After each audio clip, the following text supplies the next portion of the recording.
running this video. I'm sorry about that. It's working, that's absolutely fine. Yeah, so the big thing here is like the visual look is in tandem with the attributes. Oh, so you see on the left-hand side here, you have kind of this DNA wheel. So there's 5 corners: strength, attributes, for example, intelligence, vitality, that's your health region. So they all, if you see on the right-hand side, they own certain statistics. But that's in tandem then with the look of your character. So not only do you change the visual look, but also change the stats related to that look. So a big head, you get smart. Funny that. Yeah, and smartness is used then to psionic abilities, for example. So it gives you more powerful mental abilities, your kind of X-Men abilities. Because we don't only have biomutations that are the physical ones, we also have the mental X-Men style abilities. So you also, as you can see, have full control over your fur style, all the coloring, etc. So we have, it's not only about the stats, it's also about personalizing your look. You can also play as female, which is very interesting. That's good, I like that, being a girl myself. So, and later on in the game, you can actually recode your DNA again and change it, and obviously you can also upgrade your stats. It's a full-blown RPG in the background, so you can use your level up points to assign to different attribute groups. Yeah. You talked about that, 500,000 possible combinations the first year that we did that. So as you see here, this is from the demo, we're just randomizing weapon parts, just to give you an idea of what combinations are kind of possible. But in the real game, you're actually putting together all of these bits yourself. So in terms of combinations, each weapon type determines kind of the way that a weapon shoots. So you can have shotgun style, assault rifle style, revolver style. You can have a single-handed weapon, dual wield, 2 single-handed, but you can also wear a 2-handed weapon, right?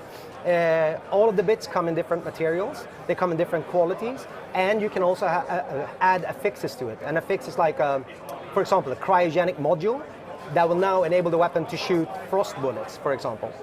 Another thing with our game is that you are not grinding for ammunition. We wanted you to be able to have that free-flowing style of being able to shoot almost at any time you want. The way that we control that, or give you the opportunity to actually upgrade the weapon, is by the size of the clips. So the bigger size, the more bullets you can fire before you go out of ammo, and you have a short period of cooldown, which also varies then from bit to bit. So that's ranged weapons. Nice. We also have melee weapons. Hit things real hard, of course you do. And same thing goes here. There's different types of melee weapons, so hack, slash, pierce, crush. Same thing here. Ouch. 2 single-handed, 2 single-handed dual wielding, or like this one, it's a 2-handed weapon. Again, here you see a biocontaminated affix, so that affix will make enemies puke, and then also they take damage over time. So you get a little bit more time window to actually take them out. Same thing goes for them. They are existing in different qualities, different materials, and also then put the modules on that. So there's quite a lot to, player creativity, player freedom here to create their own variants of weapons. That's great, that's amazing. Yeah. There's a couple of different ways to get mutations. So biomutations are obviously a natural next step, right? because the game is called Biomutant. So there's these pools spread out across the open world. So you can find them, and that's where you can actually unlock, upgrade, and gain new physical mutations, hence biomutations. In order to do that, you have to have biopoints, and you get them by defeating these infected, biocontaminated creatures called morks. For each mork you defeat, you get a biopoint, but also they're quite dangerous because they're contaminated and they infect you. So types of mutations you will get, like big crab pinchers on your back. You'll be able to pinch people, lift them up, throw them away. But you can also get like a mutated shoulder that you can reflect bullets on enemies if they shoot at you. And there's quite a few of them that you can mix into your arsenal of creative combat, but also traversal. Mm-hmm. The other strain of mutations is what we call psionic mutations. So your X-Men mutations. You gain those, upgrade, unlock those by finding bunkers beneath the world, surface of the world, where it's old radioactive broken down machines. So kind of Bruce Banner going, and the Hulk. Hulking out. out. You can see here the poor character is being exposed to radioactivity. It's a little bit painful. Yeah, I'm looping it here also, so it becomes more extreme. Yeah. But that's how you unlock those type of X-Men type of abilities.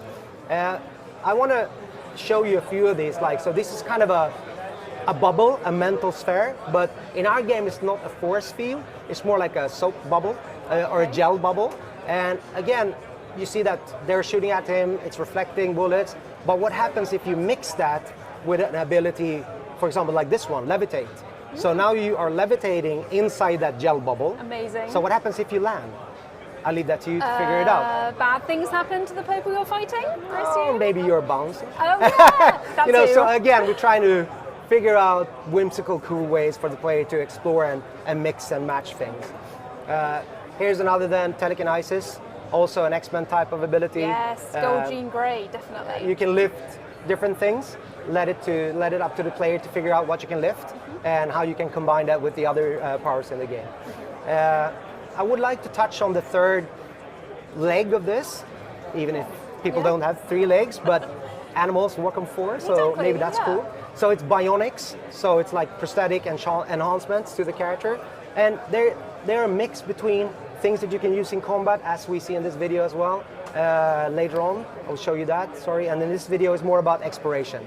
I saw the bow, that's what I was reacting to that. yeah. But in this clip, I'm actually showing you how you can use the bionic bow for traversal. So I'm shooting an arrow into the mountainside, and I think this is the only game I know where you actually can grab the arrow after you shoot it and follow it through the That's air. some Legolas stuff right Like there. Yeah. that I'm doing here. Levitate, because here it's actually using as an area of effect damage type of thing. And obviously power fist. Definitely. Why You've not? got to be able to hit things super hard. Yeah. So, I mean, we're trying to give you as much as possible. So we're talking about different biomes. So we haven't shown a lot of those biomes. There's currently 7 different, like distinctly different looking areas in the world. And you saw a glimpse of the first one here in the background of this furry creature.